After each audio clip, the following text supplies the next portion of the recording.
ഹസ്രത്ത് നിസാമുദ്ദീൻ ഔലിയ ദർഗയിലെ കവാലി 700 വർഷത്തിലേറെ പഴക്കമുള്ള ഒരു സൂഫി ഭക്തിഗാന പാരമ്പര്യമാണ്.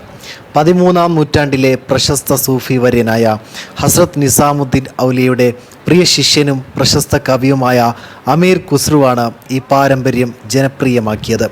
ഡൽഹിയിലെ ഏറ്റവും സവിശേഷവും ആത്മീയവുമായ അനുഭവങ്ങളിൽ ഒന്നാണിത്.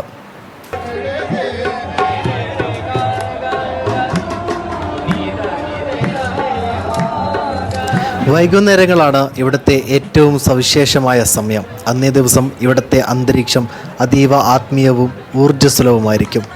സാധാരണയായി മഗ്രിബ് പ്രാർത്ഥനയ്ക്ക് ശേഷമാണ് കവാലി ആരംഭിക്കുന്നത്. വ്യാഴാഴ്ചകളിൽ 2 സെഷനുകൾ ഉണ്ടാവാറുണ്ട്.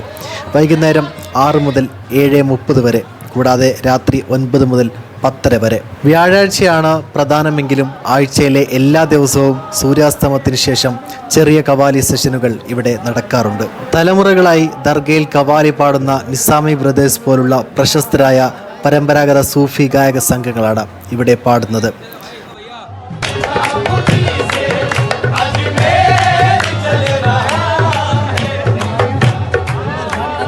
ഹാർമോണിയം, തബല എന്നിവയാണ് പ്രധാന വാദ്യോപകരണങ്ങൾ.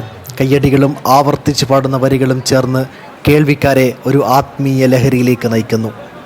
പേർഷ്യൻ, ഉറുദു, ബ്രജ് ഭാഷകളിലുള്ള ക്ലാസിക് സൂഫി കവിതകളാണ് ഇവിടെ ആലപിക്കുന്നത്. മുൻ കുന്തോ മൗല, മുൻ ഫയാക്കുൻ തുടങ്ങിയവ ഇതിൽ പ്രശസ്തമാണ്. ദർഗയിൽ പ്രവേശനം പൂർണ്ണമായും സൗജന്യമാണ്. എല്ലാ മതസ്ഥർക്കും ഇവിടെ പ്രവേശനമുണ്ട്. മാന്യമായ വസ്ത്രധാരണം നിർബന്ധമാണ്. പുരുഷന്മാരും സ്ത്രീകളും ദർഗയ്ക്കുള്ളിൽ പ്രവേശിക്കുന്നതിന് മുൻപ് തല തുണി ഉപയോഗിച്ച് മറയ്ക്കണം. ഒരു സ്കാർഫോ തൂവാലയോ കരുതാം, അല്ലെങ്കിൽ ദർഗയ്ക്ക് പുറത്തുള്ള കടകളിൽ നിന്ന് വാങ്ങാം. ദർഗയ്ക്കുള്ളിൽ ചെരുപ്പുകൾ അനുവദിക്കില്ല. പ്രവേശന കവാടത്തിന് സമീപമുള്ള സ്റ്റാളുകളിൽ ചെറിയൊരു തുക നൽകി ചെരുപ്പുകൾ സൂക്ഷിക്കാം.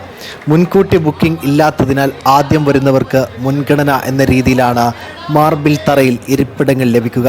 വ്യാഴാഴ്ചകളിലെ തിരക്ക് ഒഴിവാക്കാൻ സൂര്യാസ്തമയത്തിന് 30-45 മിനിറ്റ് മുൻപെങ്കിലും എത്തുവാൻ ശ്രമിക്കുക. നിസാമുദ്ദീൻ വെസ്റ്റിലെ ഇടുങ്ങിയ ചരിത്ര വീഥികൾക്കുള്ളിലാണ് ഈ ദർഗ സ്ഥിതി ചെയ്യുന്നത്. ഏറ്റവും അടുത്തുള്ള മെട്രോ സ്റ്റേഷനുകൾ Hazrat Nizamuddin metro station, pink line, അല്ലെങ്കിൽ JLN stadium metro station, violet line എന്നിവയാണ്. ഇവിടെ നിന്നും ഓട്ടോറിക്ഷയിൽ ദർഗയുടെ കവാടത്തിലെത്താം.